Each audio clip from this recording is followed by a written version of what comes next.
Brain జాగ్రత్త. అబ్బా సర్లే. నువ్వు మోకాలకి దెబ్బ తగిలితే బ్రెయిన్ జాగ్రత్త అంటాడా? చూపిస్తాను నా బ్రెయిన్ పవర్ ఏంటో. ప్రపంచంలో ఎవరికి ఆన్సర్ తెలియని ఒక క్వశ్చన్ అడుగుతా చేసి, నువ్వు ఆన్సర్ చేస్తే 5000 ఇస్తా. ఆన్సర్ చేయకుంటే నువ్వు నాకు జస్ట్ 2000 ఇస్తే చాలు.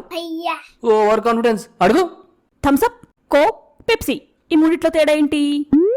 అవును కదా, గిన్నెల నుంచి తాగుతున్నా, కలర్ సేమ్ ఉంటుంది, టేస్ట్ సేమ్ ఉంటుంది, మూడిట్లో సోడా ఉంటుంది, మళ్ళీ తేడా ఏంటబ్బా? ఓడిపోతే 2000 ఆన్సర్ చెప్పు. లక్కీ ఫెలో, ప్రపంచంలో ఎవరికి తెలియని ఆన్సర్ తెలుసుకోబోతున్నావు. సర్లే. ఆ మూడిటివి డిఫరెంట్ స్పెల్లింగ్. అరే గీ బ్రెయిన్కి గిట్ల షాక్ అయితే ఎట్లా బై? రేపు ఇంకో 2000 రెడీ పెట్టుకో. దేనికి? స్ప్రైట్ అండ్ 7 అప్ లో కూడా తేడా చెప్తా. దీని బ్రెయిన్ గెలికితే 2000 బొక్క.